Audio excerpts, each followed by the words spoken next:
capital frontier, Panama Flag Registry Script. A ship owned by a Greek national, financed by a Swiss bank, crewed by Filipino sailors, and insured in London can be legally Panamanian. Not registered as a formality, legally, jurisdictionally Panamanian, flying the flag, subject to Panamanian maritime law, and to almost no enforcement of it at all. This is not a loophole someone found. It was built on purpose, starting with a single statute passed in 1925. Law 8. 3 variables survive in that law: a flag, a fee, and a jurisdiction. Everything else, who owns the vessel, who commands it, whose passport the crew carries, what safety code applies, was deliberately left blank. That blank space is now the largest merchant registry on Earth. Before we explain how that blank space got filled by half the world's shipping tonnage, we need to establish what Panama actually was in 1925, because it was not a maritime nation in any conventional sense. It was a transit corridor operating inside someone else's infrastructure. The Panama Canal Zone, roughly 800 square kilometers bisecting the country, was administered directly by the United States government under the terms of the 1899. No, the correct instrument here is the Hay-Bunau-Varilla Treaty of 1903, which granted the U.S. control as if it were sovereign over the zone in perpetuity.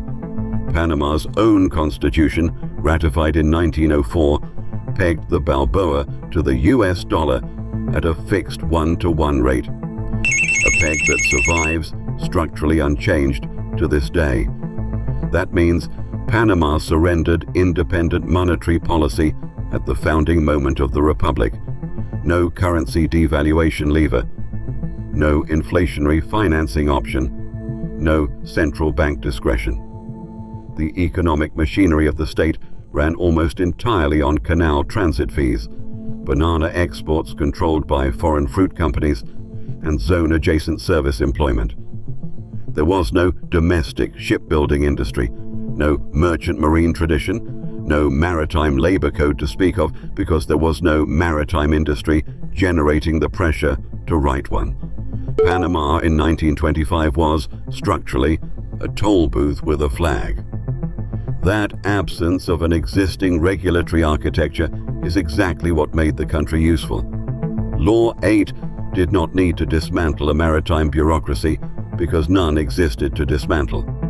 Panama could design ship registration from a blank sheet, and it designed it around exactly one objective: revenue extraction with zero enforcement cost. Here is the mechanism in full.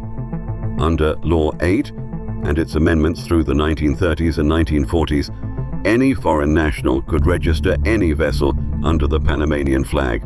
No requirement that the owner be Panamanian. No requirement that the crew hold Panamanian citizenship. No requirement that the vessel ever call at a Panamanian port. In exchange, the owner paid a flat fee per ton of registered tonnage, a fee structure that cost Panama nothing to administer and scales with fleet size, not with regulatory oversight, because there was essentially no regulatory oversight to scale. The first serious capital to exploit this was American. Robert Dollar's Pacific shipping interests moved tonnage under the Panamanian flag in the late 1920s, drawn by lower operating costs and freedom from U.S. maritime labor statutes. Then came Standard Oil in the 1930s, reflagging tankers specifically to route around U.S. Prohibition-era restrictions on liquor transport at sea, and later to escape the wage floors and unionization requirements the U.S. was beginning to impose on its own flag tanker fleet. Neither company was interested in Panama as a country. They were interested in Panama as a jurisdiction with a flag attached, one that was nominally sovereign and therefore legally distinct from the United States, but functionally operating inside the American security and monetary perimeter, since the currency was dollar-pegged and the Canal Zone was under direct U.S. administration. This dual status, sovereign enough to issue its own maritime law, dependent enough to guarantee monetary and political stability for American capital, is the specific condition that made the arbitrage possible. Liberia would later replicate this exact structural logic with direct American legal drafting assistance in the 1940s, but Panama got there first, and got there because the jurisdictional gap already existed in its treaty relationship with Washington. What began as a workaround for a handful of American tankers did not stay small.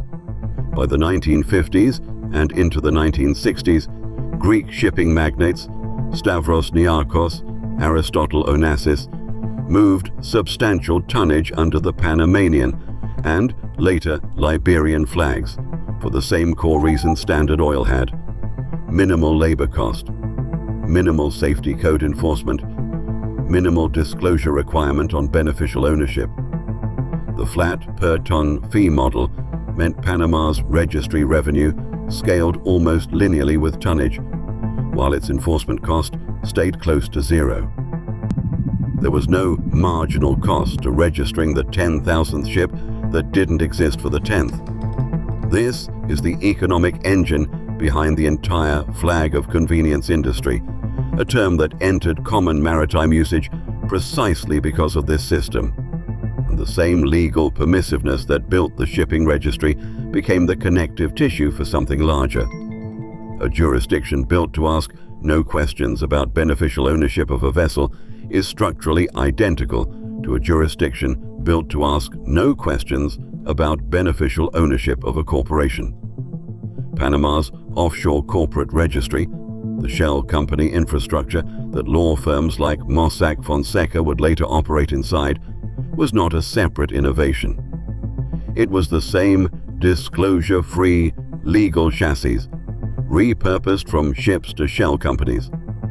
The direct structural line from Law 8 of 1925 to the Panama Papers leak of 2016 is not metaphorical.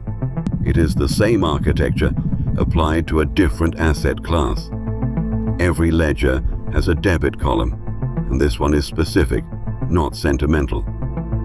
Maritime labor working under Panamanian flag jurisdiction operated, and in large measure still operates, under minimal enforcement of international labor conventions because flag states with no domestic maritime workforce have limited incentive to police conditions on vessels that never touch their shores.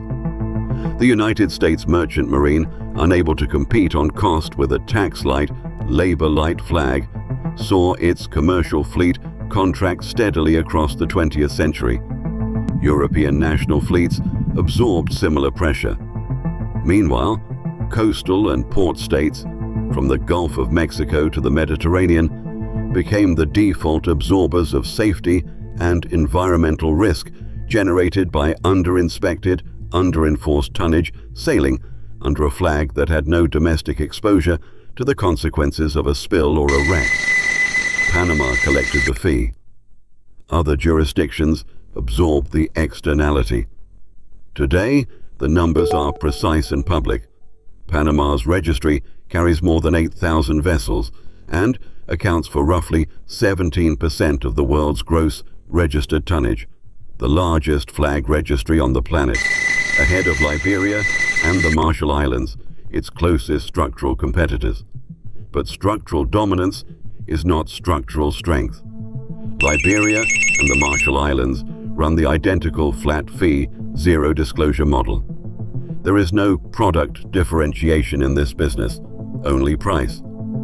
Panama has no pricing power because any competitor can undercut the per-ton fee at will, and ship owners have zero loyalty to a flag, only to the balance sheet. Layered on top of that fragility is recurring exposure to Financial Action Task Force and European Union blacklist reviews, driven not by the shipping registry directly, but by the adjacent offshore corporate and financial secrecy industry that grew out of the same legal permissiveness. A reputational liability that now threatens the very capital inflows the anonymity model was built to attract. The structural lesson generalizes beyond Panama, and it is the only closing statement this case supports. Sovereignty can be rented out as a legal commodity. A flag, a fee, a jurisdiction, nothing more. But the value of that rental decays the moment a second nation offers the identical terms for a lower price. Panama built the first version of this machine. It does not own the machine. It merely got there before anyone else did.